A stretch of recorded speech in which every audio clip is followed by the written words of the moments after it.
He and some volunteers and another staff member are starting to frame up the first floor. They're standing in the basement right now. We've been fortunate over the years to have a really good relationship with the Home Builders Association of Northern Kentucky, which is now the Building Industry Association of Northern Kentucky. Volunteers, members from this organization occasionally can help us out with a house. So we had them out for a weekend, took advantage of some really great labor.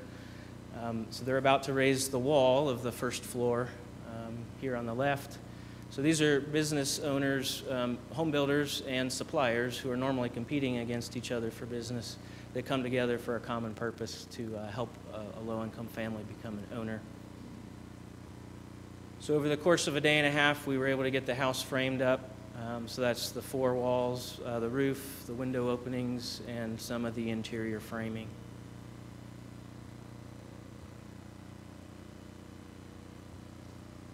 It's a really neat thing to be a part of on these, we call these blitz builds. We don't do these for every house, and for the lots that we have in Erlanger, I'm hoping we can enlist their help for one of them, but I don't imagine we'd be able to ask them to help with both. That's kind of a lot to ask.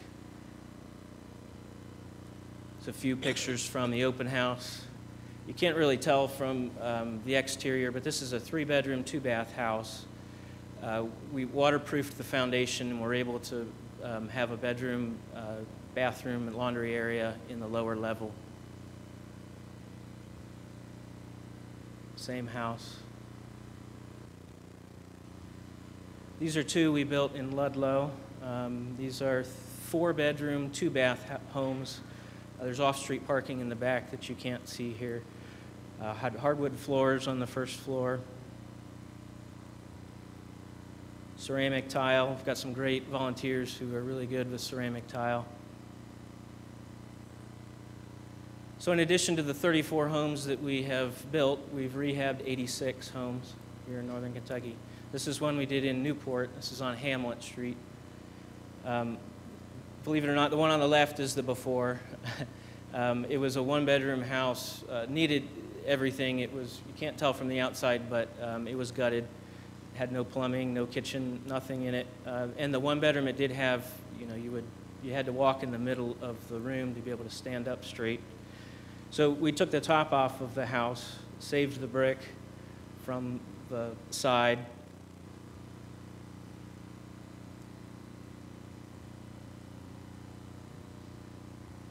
and then built up. So we reused that brick on the facade, so we'd have a complete brick facade, and turned that 1-bedroom house into a 3-bedroom, 2-bath home.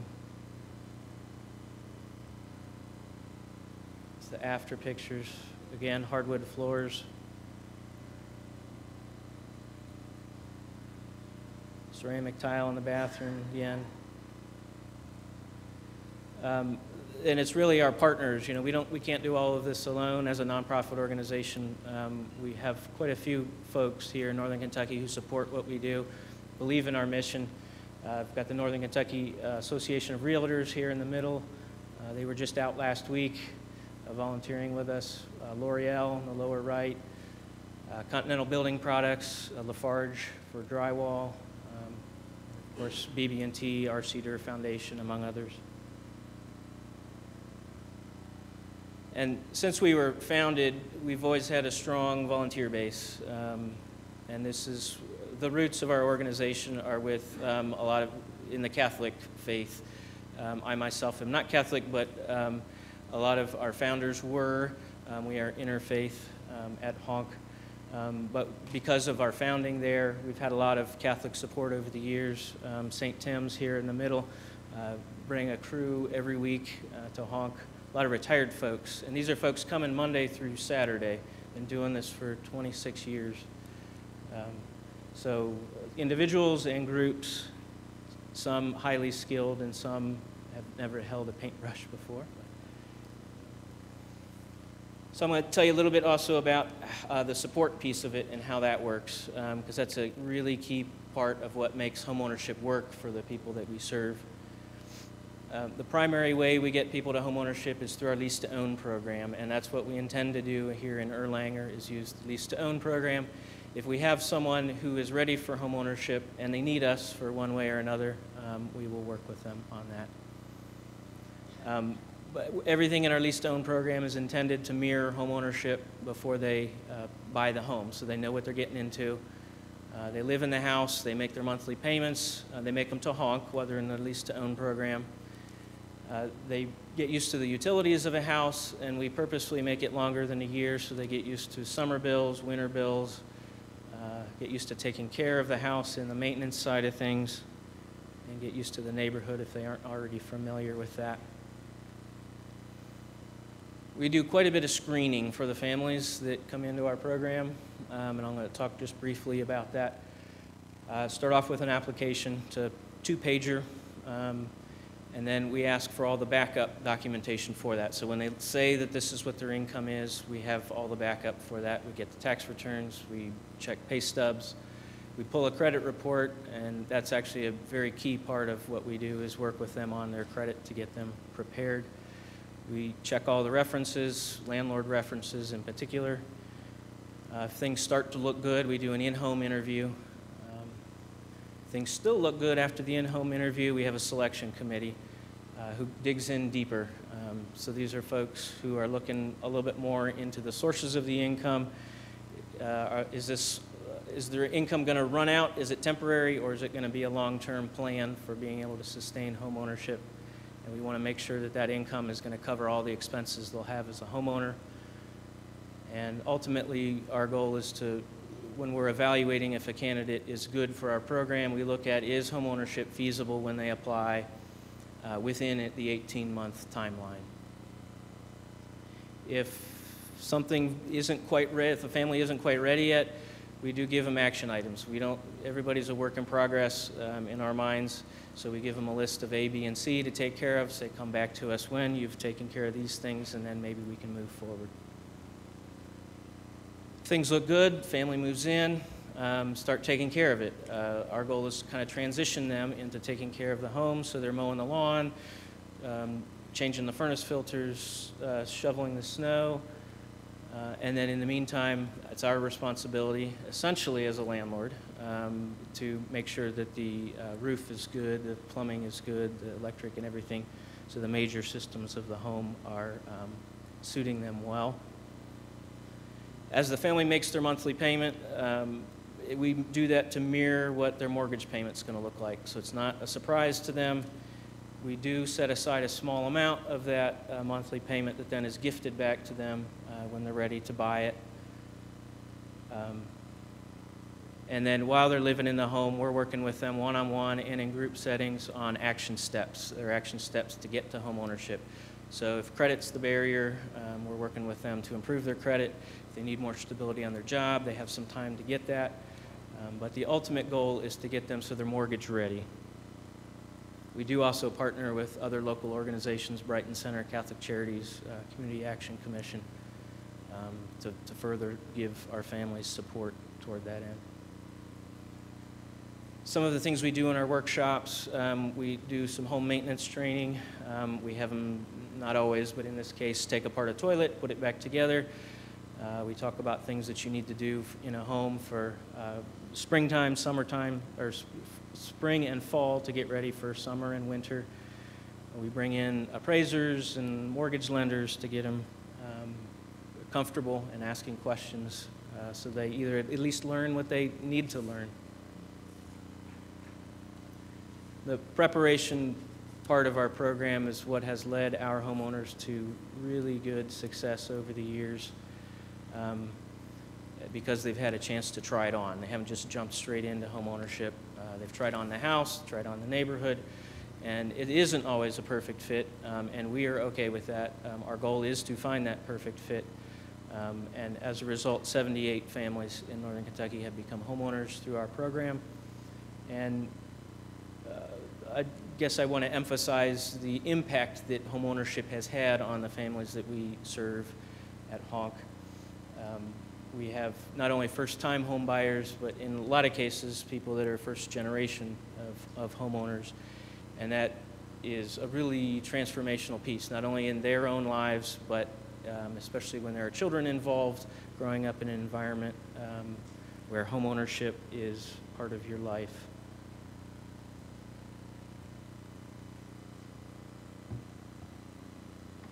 So I do want to thank you again for the opportunity to talk to you tonight, tell you a little bit more about our program. Thank you for the opportunity to be here in Erlanger and to put up 2 homes at Woodward and Division. We're happy to be here. We're excited to get started. We aren't quite ready yet. We just got these, a couple weeks ago. We're mowing the grass. We're taking care of it. We are very excited to be here, and thank you again for the opportunity. Thank you.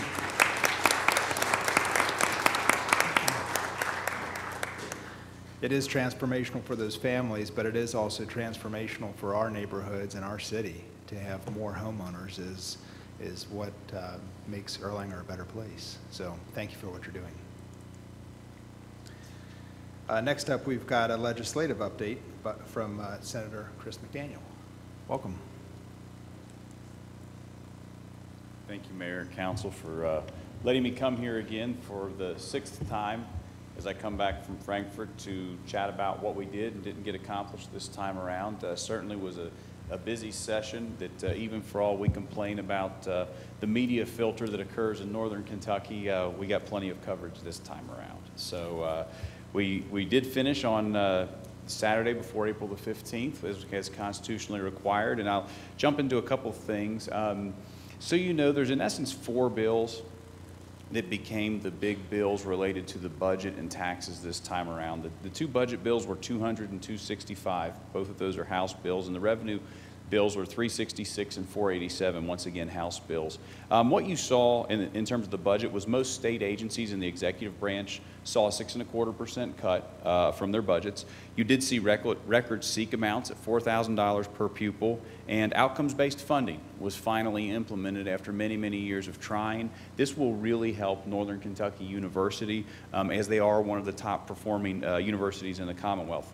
We funded $20 million in each fiscal year to the University of Kentucky for health disparities studies. That was pretty important, and it was pretty last second as well, because in the omnibus bill that passed, there's $3.1 billion going into the National Institutes of Health for grants to study the disparities in health outcomes. So we did fully fund the Family Resource Youth Centers, the Kentucky State Police, and had additional slots for traumatic brain injury waivers and increased the reimbursement rate for supports for community living. These are some of the folks who most need help and are most dependent on others for their day-to-day care in our society. For the first time ever, we put $2.5 million each year into the Pediatric Cancer Research Fund. We funded kinship care. So these are children who are, in essence, in the foster care system, but they're placed with relatives. We fully funded the SEEK health insurance program so that there won't be additional burden shifted to local districts for their employee health insurance, and also fully funded the library per capita grant program. On the tax side, we increased the cigarette tax 50 cents per pack, but dropped the personal and corporate rate to 5%, and that's actually a retroactive decrease, so your tax is actually decreased on January the 1st of this past year.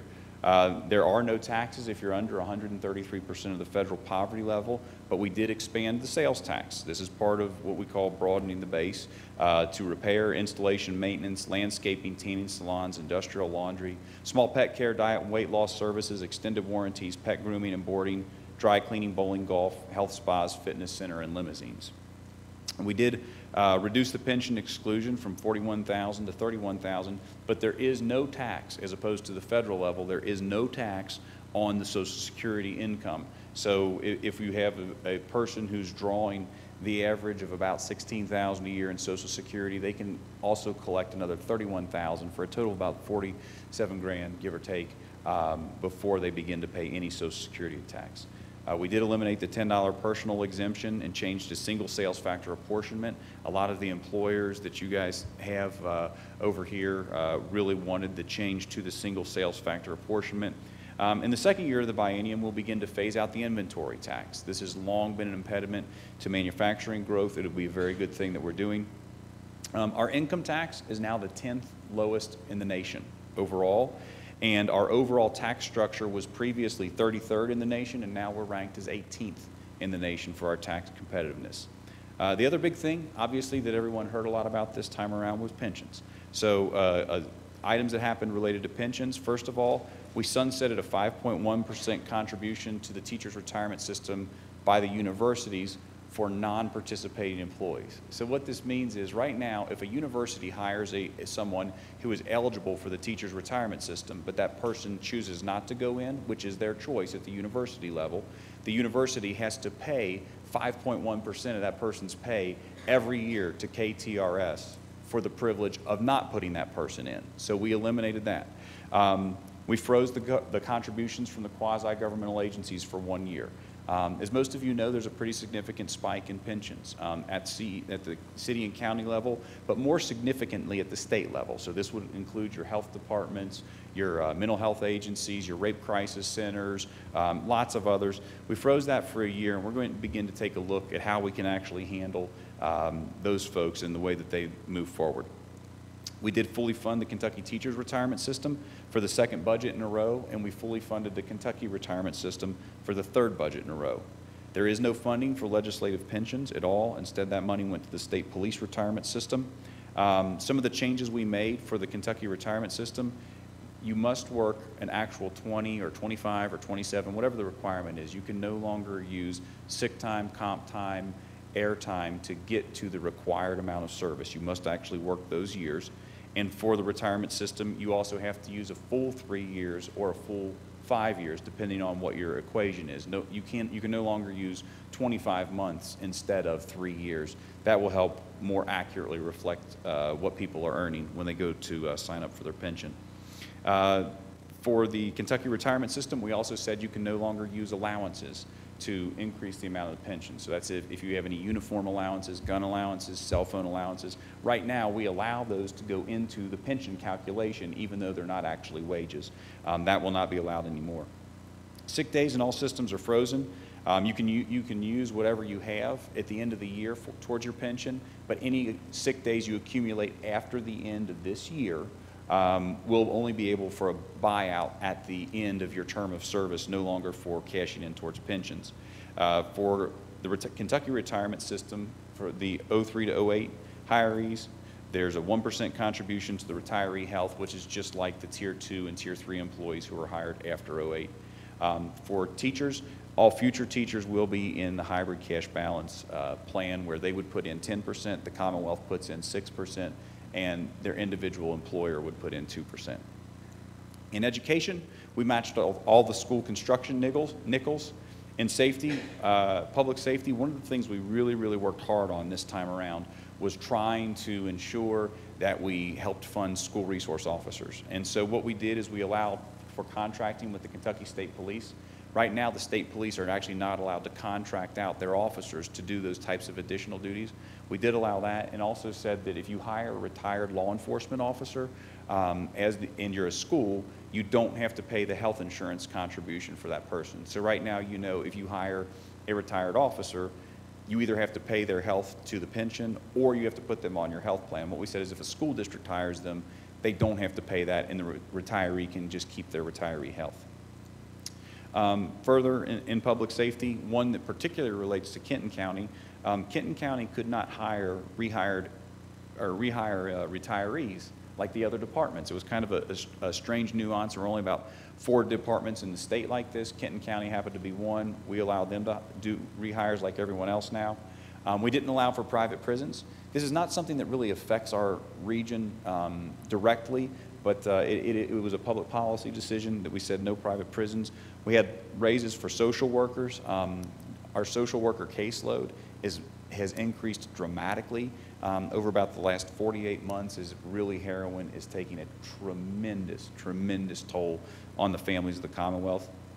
We provided raises for our lab technicians and an additional $28 million to raise reimbursement rates for private child care agencies. So these are folks like Holly Hill, Children's Home of Northern Kentucky, DCCH. They house foster children who aren't able to be placed in homes, and they've not seen a reimbursement rate for pushing 15 years at this point, and so a lot of them were really in need for some of those kids. We passed House Bill 1, which did major reform to the foster and adoptive services. We tried desperately to limit the amount of time that kids spend in foster care, and also once they're eligible for placement, to reduce the time to permanency. We had additional crimes for gang recruitment, and we also expanded the line of duty death benefit for state employees from 25% of their pension benefit to 75%. And there were also some strange nuances about the paperwork and the beneficiary designation that we cleaned up as well. The one issue, every session has a really impactful kind of sleeper issue, and I think the biggest one we had this time was House Bill 373.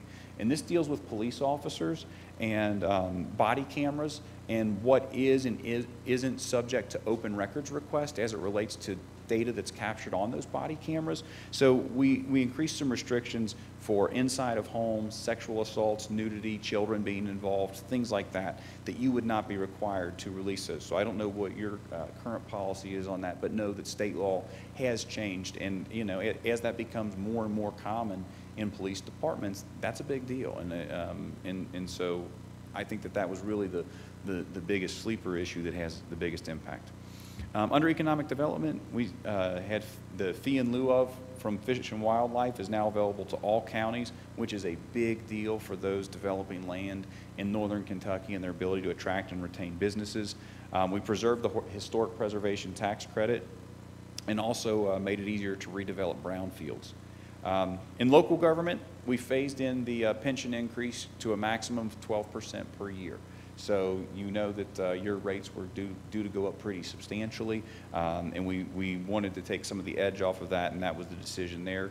The publishing requirements for school districts and Kenton County were changed, and this is a really big deal. So you no longer have to publish in the Inquirer the way you did before, your full audits and job postings and construction lettings and so on and so forth. You can now post a website, you know, we're advertising for this position, or our audit can be found at, you know, erlanger.ky.us. You have to publish the URL, but that's all you have to publish, and then you just keep the audit on your website for a year. So that should help substantially reduce the cost that you guys have on advertising. We allowed the PVA fee to be adjusted for use of data by cities and counties. We also passed Senate Bill 88, which prohibits unfunded mandates onto cities. House Bill 2 modernized the state's workers' comp system, and House Bill 75 was actually vetoed by the governor, but it did provide some additional flexibility for city investments. I think that you'll probably see that concept come back around the next time as well. On the road fund, the road fund was good for Northern Kentucky this time around, particularly as it relates to Erlanger and some of the ancillary streets that serve Erlanger. There's money for the ongoing work on 536, $1 million in utility, and 5.4 in right-of-way from the west end of Norfolk Southern Railroad Bridge over to 1303. There's also right-of-way and utility money in the second year from 1303 on down to Williamswood. So we're, as you can see, we're coming from the Boone County line and just working our way across the county until we eventually get that done. It's phased out really well in the 6-year road plan, and I think it will ultimately be a very impactful project. Let's see. There's money in the first year for design of the road extension of Houston down to the cinema property there.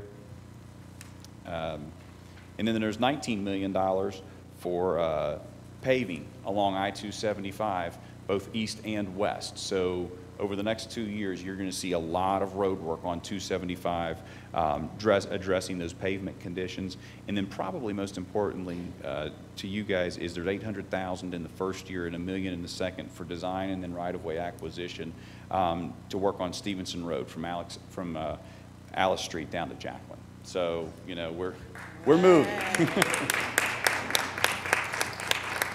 So hopefully we get that through right-of-way by the end of these 2 years, and then the next 2 years we work on the construction, your utility moving and construction, and, you know, get that thing finished. And then when it rains, I don't feel like I'm going to hydroplane going to the kids' school. So with that, Mr. Mayor, like I said, I always appreciate the opportunity. I saw many of you in Frankfurt. I know a lot of you called me about various issues, and I really do appreciate that because we all work together to try to make this as good a place as we can in Northern Kentucky. And I appreciate the honor to come and talk to you and to represent you and do whatever I can. Thank you, Mr. Mayor.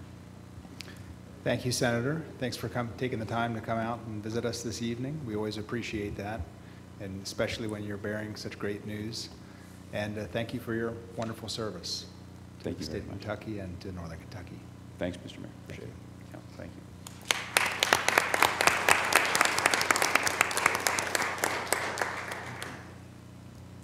All right, next we've got the city scholarship presentation. I believe we're turning this over to Mrs. Skidmore and Mrs. Cahill.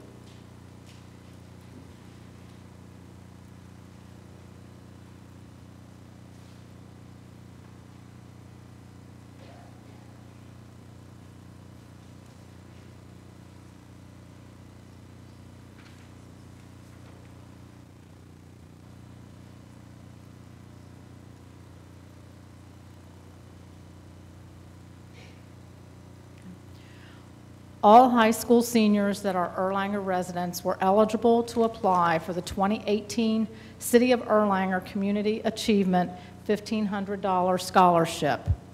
The city received 9 applications this year. Students from St. Henry, Lloyd, Dixie, and Covington Latin submitted applications. The 2018 recipient received 538 points from 6 community judges. Olivia Beecham, our 2017 recipient, has sent her mother to tell us how Olivia's first year of college went, and she will announce this year's winner. It's my understanding that Olivia is doing finals, is why she can't be here. So if Mrs. Beecham would come forward, please. Oh, okay. Sorry. We got Mr. Beecham. And then you get to read this. Okay, And all right. whatever else. Okay. Thanks. My name is Brian Beecham, and Olivia is in finals this week, but she was very excited to share this message with City Council as well as the city. I am honored to invite back to present this award, and I wish I could be there. Currently, I am finishing my freshman year of college at Bellarmine University. This past year has been an incredible experience, and I've come to love the city of Louisville. However, Erlanger will always hold a special place in my heart. Throughout this year, I've been a member of the Bellarmine University dance team. You could find me at Knights Hall dancing at all the men's and women's college basketball games, which has been a blast. We also traveled to Daytona Beach in March for a national dance competition where the Bellarmine team finished 3rd in Division II dance. I'm also an active member of the Honors Program and Delta Sigma Pi Business Fraternity and Secretary of the Accounting Associations. These clubs have allowed me to connect with a variety of people on campus and really made Bellarmine home. As an accounting major, I've spent a lot of time meeting firms and networking with other professionals. This has opened the door to an internship that I have this summer at Phillips Edison and Company right here in Mason, Cincinnati area, which I am thrilled about.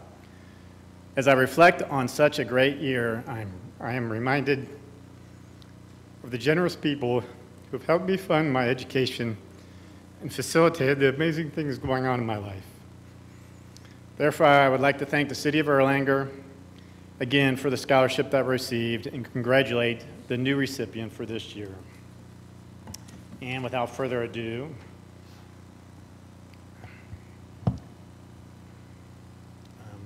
should that person join? I guess, so the award winner for this year's scholarship for 2018 is Carolyn Gardner.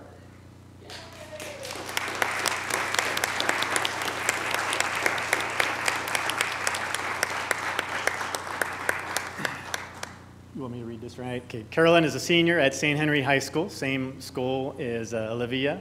Carolyn has received many awards and honors, including Honor Roll from 2014 to present, Varsity Soccer Captain, Most Improved Doubles Tennis, and Most Improved Soccer Player. Carolyn has been active in the community and has volunteered in over 255 hours for numerous agencies, including the Mary Rose Mission, Reach and Teach Mentor, Children's Home, St. Henry Regency Manor, March for Life, Mary Queen, CareNet, Special Olympics, Film City, Ronald McDonald House, and St. Tim's Food Pantry. So please join us in congratulating Carolyn Carter.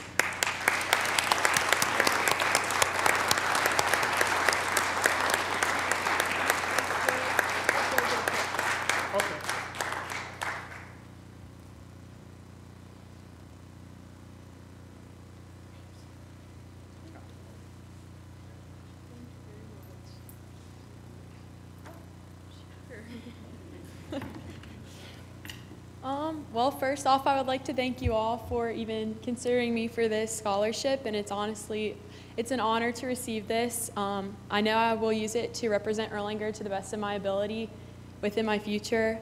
I've lived in Erlanger for about 16 years, and I've driven down Stevenson for the past 12 years. I mean, this city is great. I love it, and being here tonight, it makes me appreciate everything, all the hard work that goes into making this city run successfully. I would like to thank my 4 younger siblings, Adelaide, Margaret, Francis, and Michael, and my 2 grandparents for always supporting me and pushing me to do my best. And I would especially like to thank my parents for making the sacrifices they have for all of my education and everything in the future. And thank you.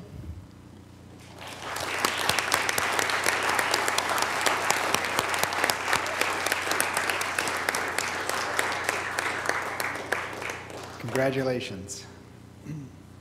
Okay, Renee, would you mind grabbing the sign-up sheet for citizens' comments?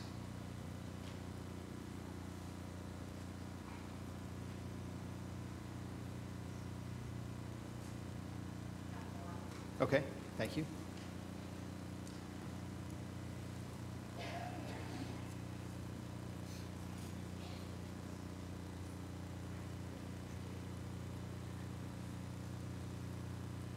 Well, we've got Mr. Beecham and Mr. Hastings, who have both already spoken.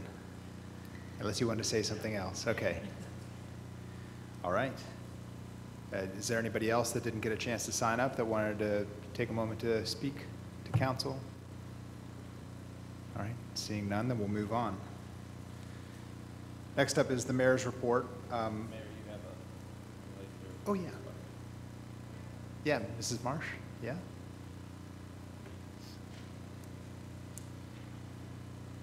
While you're walking up there, I do believe you're here to talk about the Misty Creek Park, and we will talk a little bit more about it later, but please, go ahead. I wasn't sure if this was Yeah, I this is a should good sign time. up there? Yeah, Okay, please. great.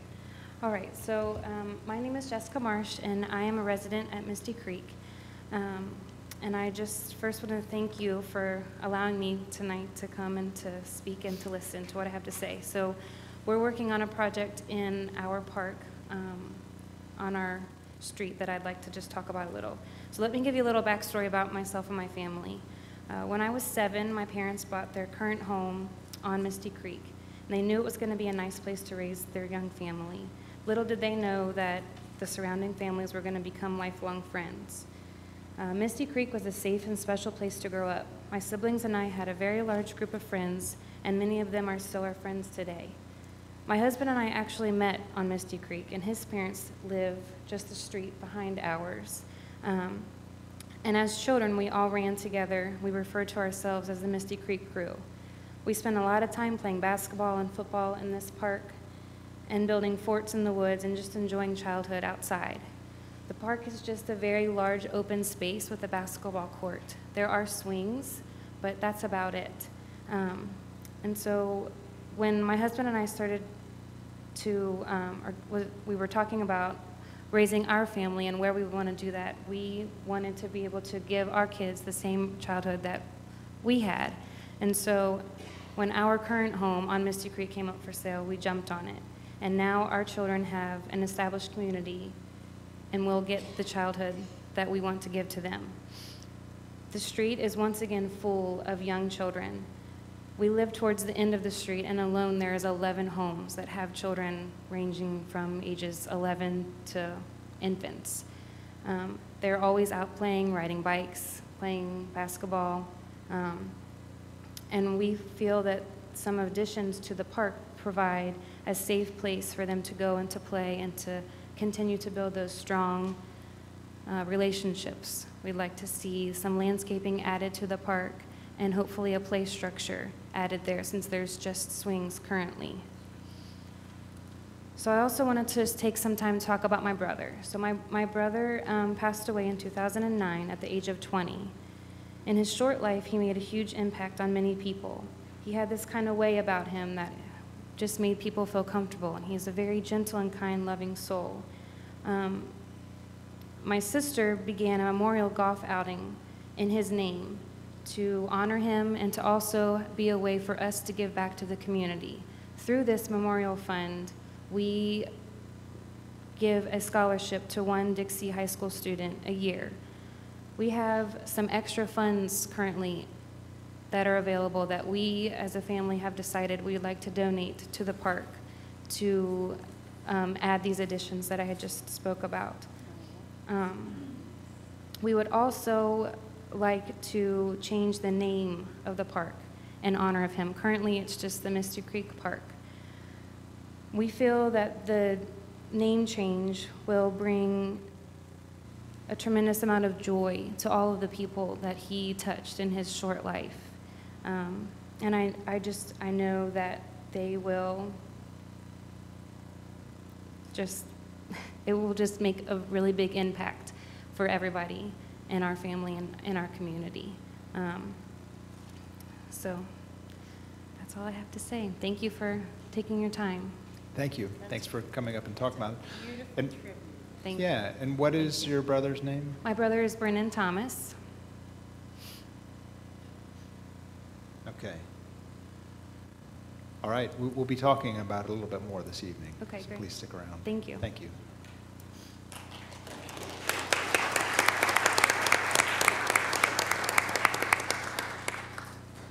All right, anybody else that would like to? Oh, yeah, go ahead. I have the letter that I received from Amanda Peters. She was not able to be here tonight. Would you like me to read that? That'd be great. Okay.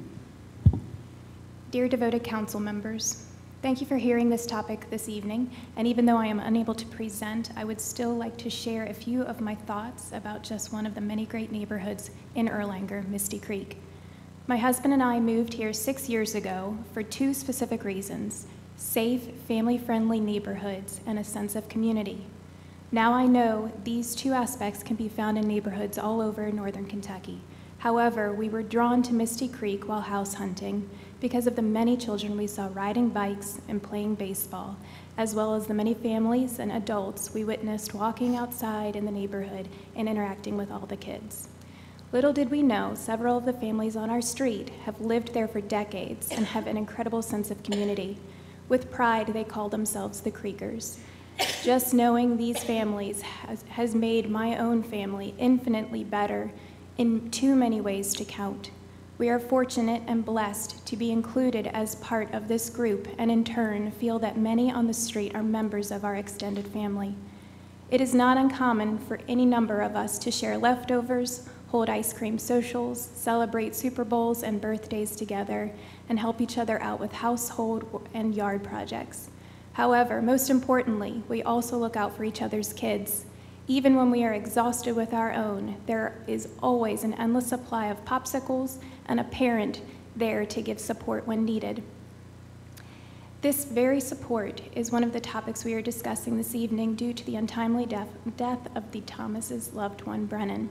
Truth be told, I was not fortunate enough to know Brennan, but I feel I know his spirit through his sisters, Jessica and Rachel, as well as his niece and nephews. One of the ways the Thomas family keeps his legacy alive is to host an annual fundraiser in honor of Brennan. Additionally, and as an extension of the entire family's love for Misty Creek, as well as their commitment to improving not only their neighborhood, but also the quality of life for all that live in the surrounding areas, they have been saving proceeds from the fundraiser for years to enhance our community park. Luckily for all of us, in partnership with all of you, our dedicated city leaders, the time is now to make plans and begin some of the enhancements for our park for the many children that live on or around Misty Creek and all over Erlanger.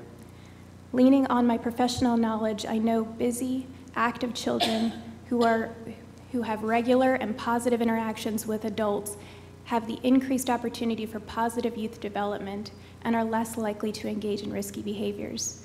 With this being said, I can't think of a better way to thank the Thomases for their contributions to Misty Creek and their commitment to Erlanger's children than to honor Brennan with a name recognition.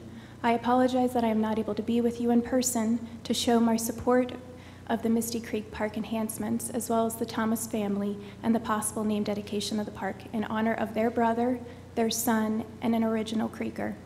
Thank you for listening. Sincerely, Amanda Peters, Misty Creeker, Erlanger Board of Adjustments Committee member, and Northern Kentucky Area Development District Heroin Impact Response Task Force Coordinator.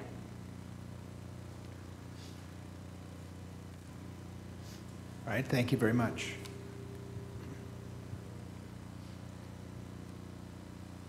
Are there any other comments this evening? All right, thank you. We'll move on. As I mentioned, we'll be talking a little bit more about that in the committee reports, or excuse me, the committee reports. All right, so next on the agenda is the mayor's report. I wanted to mention a few proclamations that we have put together here recently. Just so you're aware, I'm not going to take the time to read all the proclamations. May 6th through the 12th is City Clerk Week.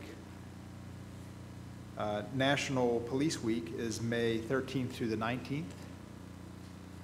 National EMS Week is May 20th through the 26th. Building Safety Month is May. And May 2nd,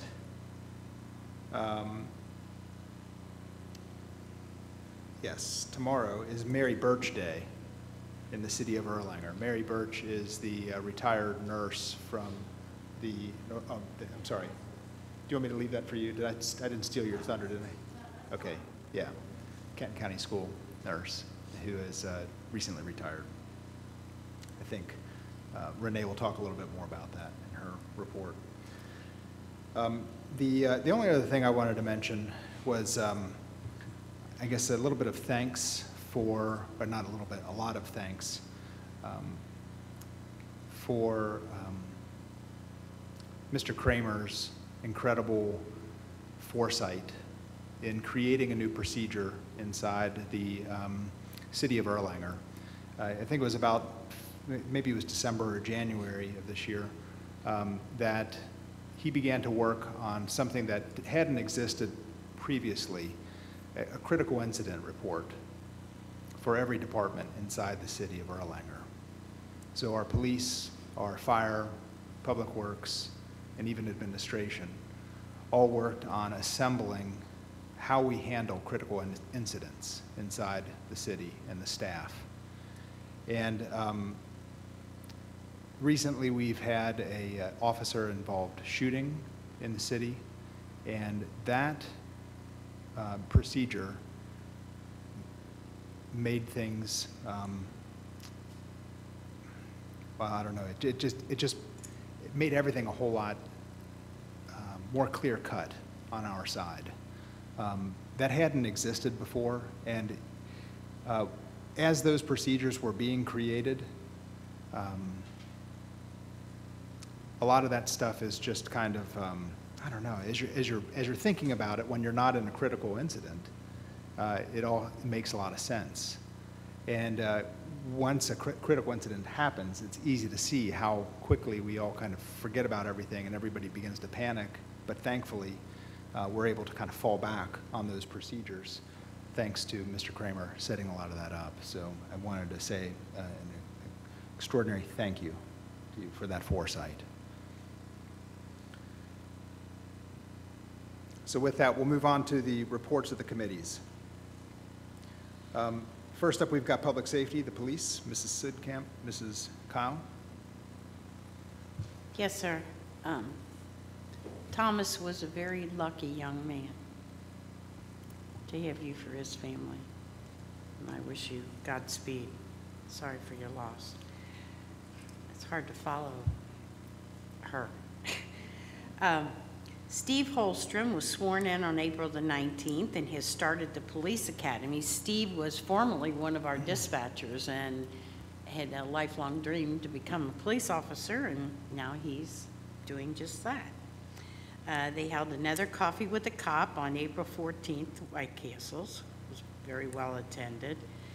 And as the mayor just mentioned, the department dealt with an officer-involved shooting after trying to apprehend a subject with a drug warrant on April the 25th. The Kentucky State Police, as usual, was called in to investigate. We don't investigate our own incidents, but thank God, both of our officers went home to their families, and that's the main thing.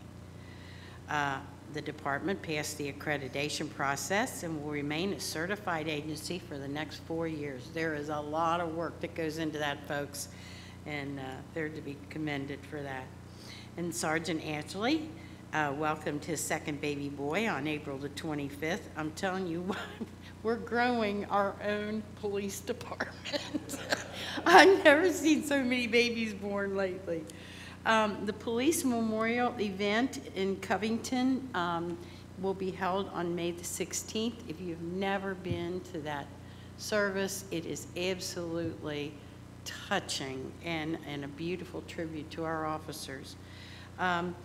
Cop on a rooftop, everybody goes, what? This stemmed back from years ago when the police officers would get up and beg for money on roofs of buildings. Well, they can't do that at Dunkin' Donuts because they don't have a roof that they can stand on. So instead, they're going to be begging in the drive-through. And all the donations for that goes to Special Olympics, which is a wonderful thing. And that will be held on May the 18th. And then Coffee with the Cop will be held on May 19th, busy week for the police, at Erlanger Frisch's. And Chief is in the house. Okay. All right, thank you. Next, we've got, excuse me, choked up talking about donuts. Next, we've got Fire and EMS, Mrs. Pitts, Mrs. Fetty. Chief Whitaker's in the house.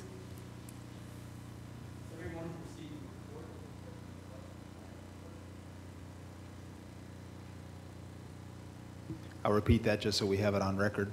Chief said that everybody's received the report. If there's no questions, then he will, how did you say that? He will pass on speaking. Thank you.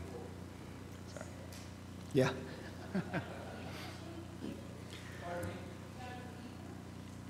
All right, next up, I'm not going to let this opportunity pass. Next, we've got Public Works. Mr. Cahill, Mr. Skidmore, excuse me. Yes, Mr. Mulligan's in the house.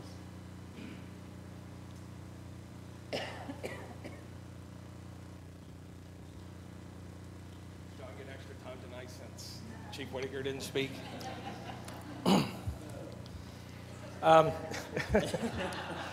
Everybody received a copy of our report this month. Just a couple things I'd like to add real quick is Duke Energy is doing a main maintenance project on Erlanger Road between Houston Road and Sycamore Tree Lane.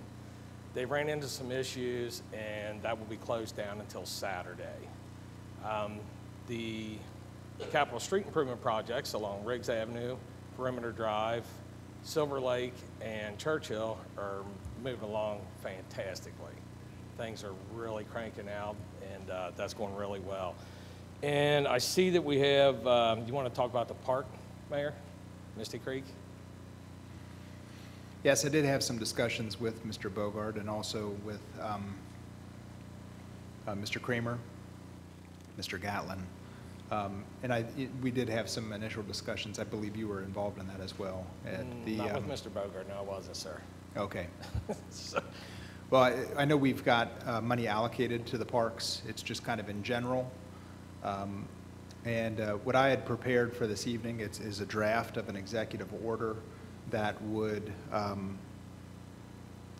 match whatever the neighborhood, the community, the residents of Misty Creek that are planning on putting money from the money that's been raised in memory of Brennan Thomas into the park. I believe it's in the amount of about $4,000. Is that correct? And so in this fiscal cycle, we would also match that in other improvements for the park. I believe there was some benches, picnic benches, or picnic tables, excuse me. And then we would also try to do some improvements as far as, paved areas for those to sit on and things like that, as well as landscaping and shade trees. I know that's been some of the other comments and concerns there, some of the other desires. Also, one of the desires is the play structures there on site as well. And Yes. those are a lot more costly. And that is something that Mr. Kramer has mentioned, that our grant specialist here in-house, Ed Bailey, has begun to look for grants that would fund a new play structure. And if we can't get that funded through grants in the next year, then what we will do is try to allocate money into the next fiscal cycle to put some money into a play structure for the park.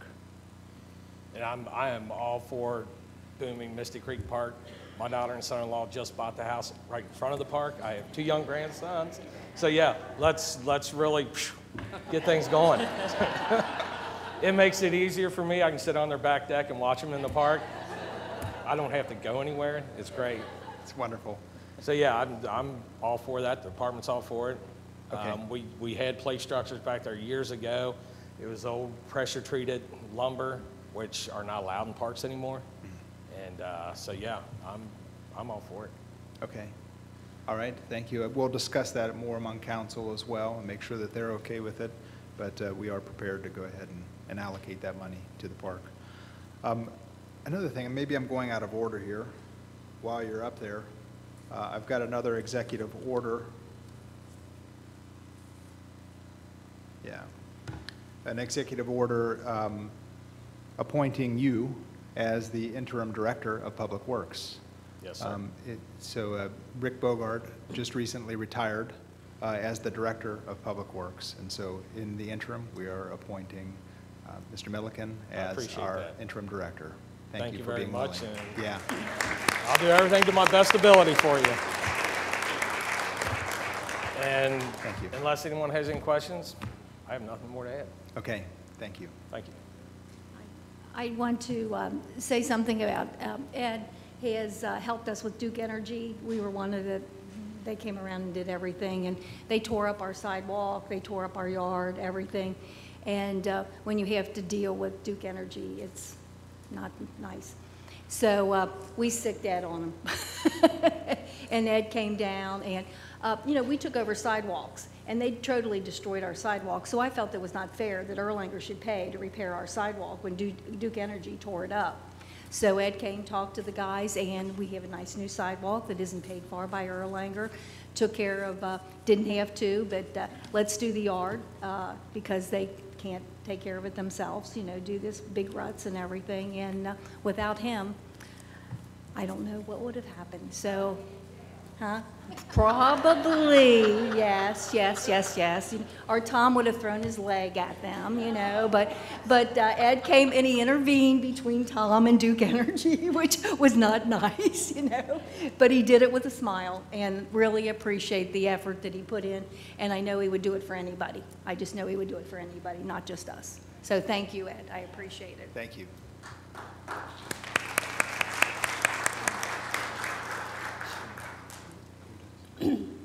Okay, go ahead, Corrine. Is there any process we have to do about naming the park after her brother? I believe it would probably be a municipal order. Okay. Yeah. Or a memorial park, or, yeah. Yeah, we can discuss that more as Okay. well. Yeah, thank you. All right, if there's nothing else on Public Works, we'll move on to administration. Mrs. Skidmore, Mrs. Cahill? Okay, they've already taken their turn, thank you. Sherry's in the house. I just have a few things. I just want to remind everybody that the general government offices will be closed on May 28th for Memorial Day. Also that week, there will be no trash collection service on that Monday, so trash collection will have a one-day delay. So Monday service will be on Tuesday and so forth throughout the week, and then Friday service will be on Saturday. That's all I have. Wonderful, thank you. Thanks for that reminder. All right, then next we've got the Finance and Business Development, Mr. Blankenship, Mr. Montgomery. Go ahead and hit your microphone, please. Wrong one. Okay, there we go. Thank you. We had a Finance Committee meeting on April 17th, and during the meeting, Steve Bodie presented our proposed budget for fiscal year 2019, as well as the amended budget for 2018, and there were no changes made to the proposals after the committee meeting. We have first reading of the ordinance to approve the amended budget and next year's budget on tonight's agenda, and you've been presented a copy of the completed budget document for your review in your records, which should be on your desk tonight. Also, we held a bid opening on April 12th for the qualified accounting firms to perform the city's audit for fiscal years ending June 30, 2018, 19, and 20. And we received 2 bids, and Van Gorder, Walker and Company came back with the lowest cost for the city, and it's our recommendation that we accept the Van Gorder, Walker bid. Would you like to, is that a motion? That would be a motion, yes. Okay, we've got a motion to accept the Van Gorder Walker bid, a second by Mrs. Pitts. Any discussion? All in favor say aye. Aye. Any opposed? Motion carried. Thank you. Mr. Bodie's in the house? Okay, thank you. All right. Then we'll move on to codes, building, and zoning. Mr. Burke, Mr. Nicely? Yes, sir. Only thing we have, it is on the schedule for the cell towers. We're just going to table that. We're waiting for PDS to work on all that stuff, so when that comes back up, we'll bring that up again. Okay. And the other thing is that the Pleasure Isle property, Mr. Wickman received the check, and I guess all we're waiting for is you to sign the deed, and it's a done deal. I think I need the approval of council to sign that deed. So okay. Can we go ahead and get a motion? Motion, yes, sir. Motion to convey the property at 315C Pleasure Isle. Yes, sir. All right, a second by Mr. Nicely. Any discussion? All in favor say aye. Aye. Any opposed? Motion carried. And Mr. Hahn's in the house. All right, thank you. Thank you, Dave. All right, so you've heard the reports of our committees. Do I entertain a motion that we adopt as presented? A motion by Mrs. Kyle, second by Mrs. Fetty. Any discussion? All in favor say aye. Motion carried. All right, so then next we've got the reports of our representatives. Are there any representatives that want to report this evening? Mrs. Kyle? Yes, the Erlanger Historical Society, their next meeting is May the 9th at 7 p.m. and the speaker will be Diana Carroll, and she is going to give a Hargis family history. Also, National Train Day is Saturday, May the 12th, and the city and the Historical Society have a fun day planned in the park, and I believe all the pertinent information is on our website, so you can check that. And then the 2018 day trip will be to Dinsmore House on June the 7th. Anyone who is interested in joining, call the museum at 859-727-2630 and leave your phone number. Carpooling from the museum parking lot is available at 9:30 a.m. And again, that's on June the 7th. And just a heads up, start saving some items maybe. The Historical Society annual yard sale is going to be August the 4th of this year. That's all I have. Thank you. I think I saw another hand go up down there. Mrs. Skidmore, go ahead. Had a really short one this time. Hit your microphone, please.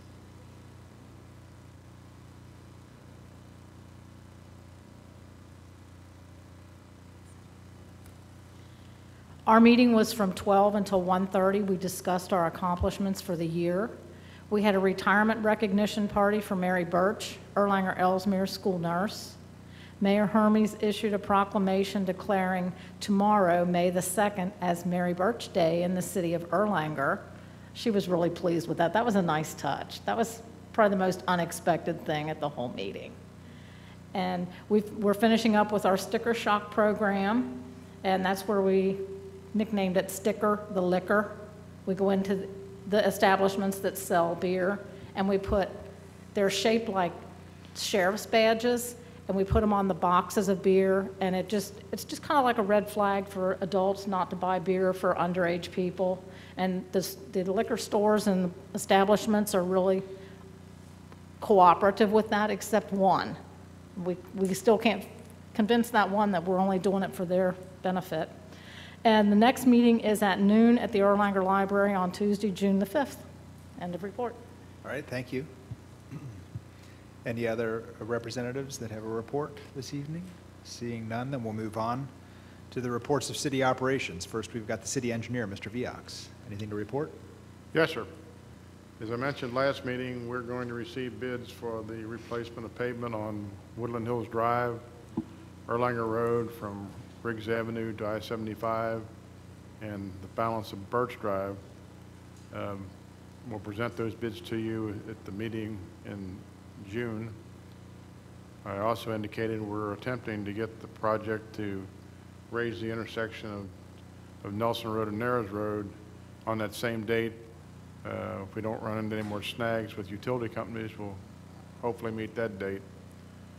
And the only other thing I have is you heard about a month ago, the Public Works Department's been having trouble with their sanitary sewer over there. They've spent a lot of money keeping it open.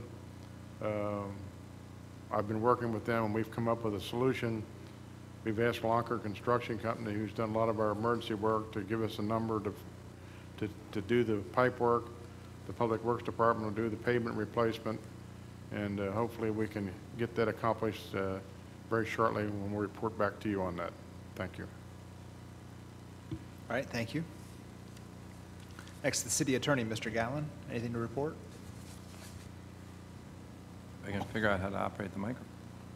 It's on. It's on.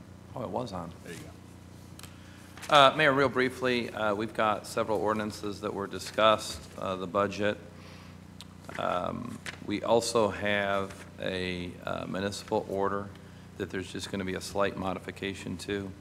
You'll see, actually, it's a resolution as it relates to authorizing the mayor to enter into an agreement with the Kentucky Office of Homeland Security. This is a resolution that the city passes every year, and cities throughout the Commonwealth pass it. And since we have not adopted the model procurement code pursuant to KRS 45A, there's just a slight modification to the document that's in front of you that'll say that we will comply with the terms of of the model procurement code as directed by the Kentucky Office of Homeland Security, but we are not adopting that through that resolution. So it's the same thing we've done each year. That's all I have, Mayor. Okay, thank you. Is it common that there are a lot of cities that have not adopted the model procurement code? Yeah, I don't know what the numbers are, but I would say more than half of the cities have not adopted the model procurement code. I personally do not represent any city that has adopted the model procurement code. Okay, great. All right, then next we've got the city council attorney, Mr. Wickman. Anything to report? Yes, sir. The only thing I had to report was the property on Pleasure Isle Drive, and I've been preempted on that, so that's all I have. Okay, then the city administrator, Mr. Kramer. Thank you, sir. The only thing I'll touch on, again, is the police department did have an officer-involved shooting. Kentucky State Police are investigating. It should be complete, I would say, in a couple weeks. So they're actively investigating per our policy with any officer-involved shooting. Both officers were not physically injured during the altercation. I do want to thank both the police department and the fire department, who both were extremely professional during a very high-stress situation, and I applaud them for handling the scene in the manner they did. KSP was also extremely professional and quick to respond to assist us, and it was nice to see all the support we got from surrounding agencies that helped us through the evening until about 4 o'clock in the morning when they were able to clear the scene. It's definitely a testament to their training and their preparations. Both departments that have done this in the past. We'll talk more after the investigation is final. But I do want to thank everybody for their prayers over the past week and the support that both departments have received. It's very, in a challenging time like this, it's really nice for them to see the support that everybody has given them, and it's definitely helped out. Pending no questions, that's all I have. All right, thank you.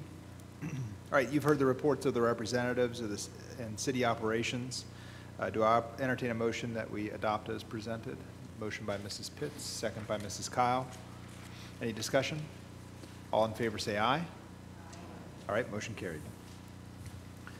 Next, Mrs. Hoffman, do we have any correspondence? We do, sir.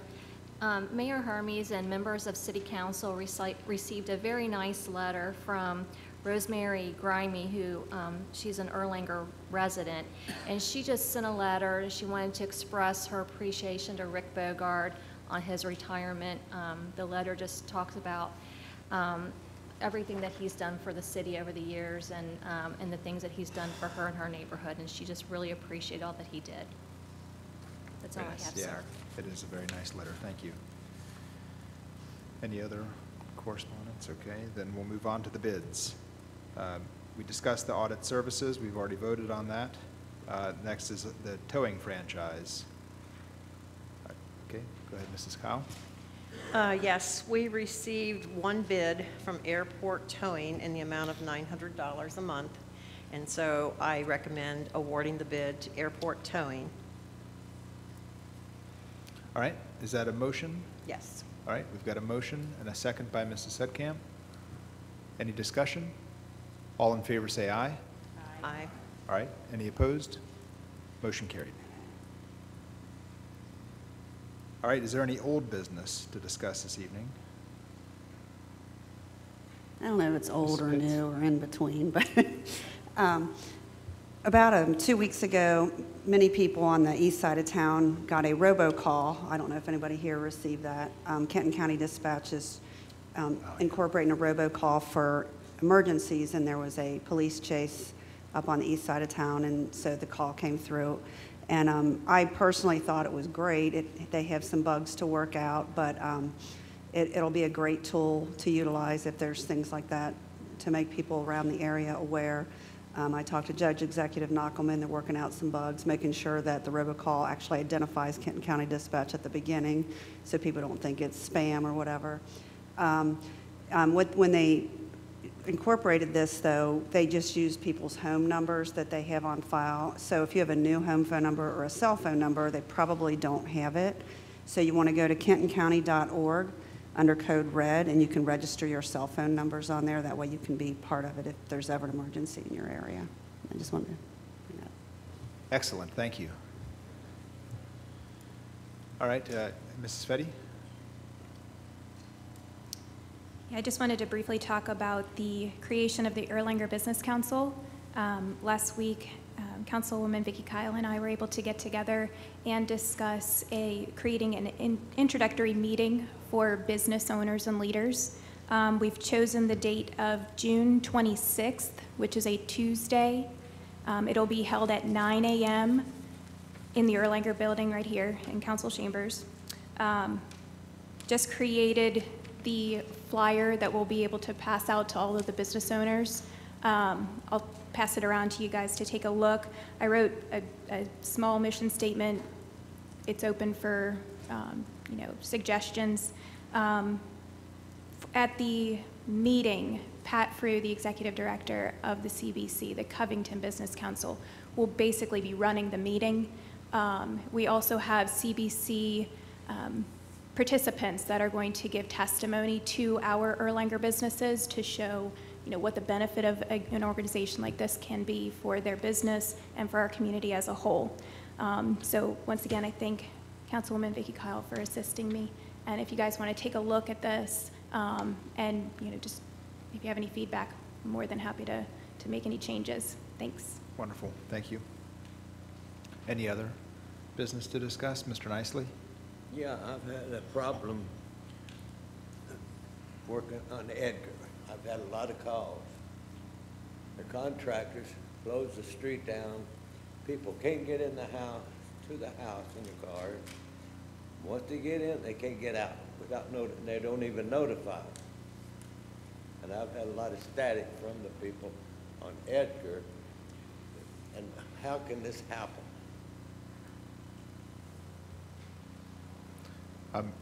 Mr. Milliken, can you shed any light on this, or can you help us with this? I've had one concern, and when I spoke to the contractor, and they moved some barrels and filled in a trench with some gravel, so they maxed it out with when they first started.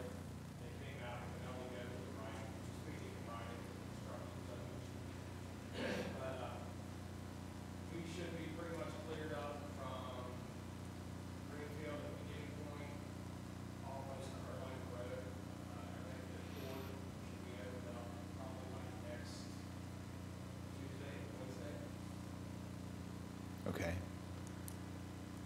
Yeah, some of it, unfortunately, I guess, is just the headache of having to deal with construction. The silver lining around that cloud is that they're going to have a new street here shortly. People go into their house though, and they can't drive the car out of the street. Oh. Mr. Nicely, if you can have them contact me at the city building when that is occurring, I'll be sure to get with I Ed, had other and they'll be able to go out. besides one. I'm sorry? I had about every call on the Edgar to call me because I'm known over there. Okay.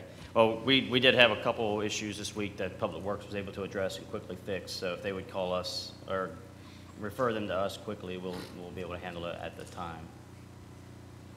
My question is how can we let someone come in and do that and get their people in their houses with their cars and they can't get them out of the street or come into the house? If they notified the people, it would have been okay. How can this happen? I don't know that we can give you a satisfactory answer on that, Mr. Nicely, but I will say that it has been an unusually wet spring, and it's been hard to schedule that type of stuff, and so we're taking advantage. I mean, I'm speaking in construction as a whole, taking advantage of every sunny day and clear day that we can to be able to get work done. All they had to do is notify the property owners. They didn't do it. Yeah, I'm not going to make an excuse for them. I think Mr. Kramer's got a good solution. If an issue arises, they should call the city. We can get it taken care of pretty quickly, I can assure you. All right? We'll move on. We'll move on to legislation. The first item is an ordinance regarding a school zone. This is a second reading. This is an ordinance of the City of Erlanger in Kenton County, Kentucky, establishing a school zone with traffic control devices and speed limits. Pursuant to KRS 189-336, a city may authorize by ordinance speed limits and erection of flashing lights in school zones, and that school zone has been established on Commonwealth Avenue, 660 feet from the intersection of Baker Street, extending in both directions from said intersection and also on all of Baker Street, based on its length of only 350 feet. This is a second reading. All right, do I entertain a motion? Motion by Mrs. Kyle, second by Mrs. Sitkamp. Any discussion? Yes? It said all of Baker? I mean, you got Baker on both sides, and then it said 600 feet. There's more than 600 feet if... Yeah, the law states it has to be 600 feet from the intersection or a reasonable distance. So Commonwealth, since it's 660 feet, you can reach out that far. That's why the proposed school zone is going to be at 660 feet on each direction. Baker, since it's so short, the reasonable, in my opinion, when we developed this, was just to do the whole street because it's pretty short. So it'll be both sides of Commonwealth? Correct. Okay, that's fine. Yes. That's fine. All right. Any other discussion? All right, this will be a roll call vote. Ms. Kyle? Yes, ma'am. Mr. Burke? Yes, ma'am. Mr. Nicely? No, ma'am. Ms. Cahill? Yes, ma'am. Ms. Pitts? Yes, ma'am. Mr. Montgomery? Yes, ma'am. Ms. Fetty? Yes, ma'am. Mr. Blankenship? Yes, ma'am. Mr. Skidmore? Yes, ma'am. Ms. Sudkamp? Yes, ma'am. Ms. Skidmore? Yes, ma'am. All right, motion carried. Next is an ordinance regarding the fiscal year 2018 amended budget. This is a first reading. This is an ordinance of the City of Erlanger in Kenton County, Kentucky, amending Erlanger Ordinance Number 2453 and the budget adopted thereby for the City of Erlanger for the fiscal year beginning on July 1, 2017 and ending on June 30th, 2018. The purpose of this ordinance is to adopt the amended budget and to ratify all prior disbursements. A copy of the amended budget is attached to the proposed ordinance. All right, do we have a motion to adopt? Motion by Mrs. Fetty. Oh, I'm sorry, that's right. This is a first reading, excuse me. Let's just note that there's a first reading, excuse me. Thank you. Next is the first reading of another ordinance regarding the fiscal year 2019 budget. It's an ordinance of the City of Erlanger and Kenton County, Kentucky, adopting a budget for the City of Erlanger for the fiscal year beginning on July 1, 2018, and providing that no money shall be expended by or on behalf of the City of Erlanger except in accordance with that adopted budget. Again, by summary, this is a requirement pursuant to KRS 91A030, and also the budget for fiscal year July 1, 2018 through June 30, 2019 is attached. All right, Mrs. Hoffman, we'll let the record show that we've had the first reading. Next is a resolution regarding the Homeland Security Grant for new digital radios. So a resolution of the City of Erlanger, Kentucky, authorizing the mayor to make application for and upon approval to enter into an agreement with the Kentucky Office of Homeland Security to execute any documents which are deemed necessary by Kentucky Office of Homeland Security to facilitate and administer the project and to act as the authorized correspondent for this project. This resolution also establishes the procedure that the City of Erlanger will have to enact. We are not adopting the Model Procurement Code. We are complying with KRS 45A for purposes of this project. All right. So do I entertain a motion that we adopt this municipal order? Motion by Mr. Blankenship, second by Mr. Montgomery. Any discussion? All in favor say aye. Aye. Opposed? Motion carried. All right, next is another municipal order regarding the Hallam Elizabeth Corner lot surplus property. It's a municipal order of the City of Erlanger and Kenton County, Kentucky, making the written determinations required by KRS 82083 for the sale or other disposition of property owned by the city. And as you can see on the attached list, it is going to be the property at Hallam Elizabeth, the corner lot there, and the disposal method will be by sealed bids. All right, do I entertain a motion to adopt this municipal order? Motion by Mrs. Kyle, second by Mr. Nicely. Any discussion? All in favor say aye. Opposed? Motion carried. All right, with that, I will entertain a motion that we adjourn. Motion by Mrs. Kyle, second by Mr. Nicely.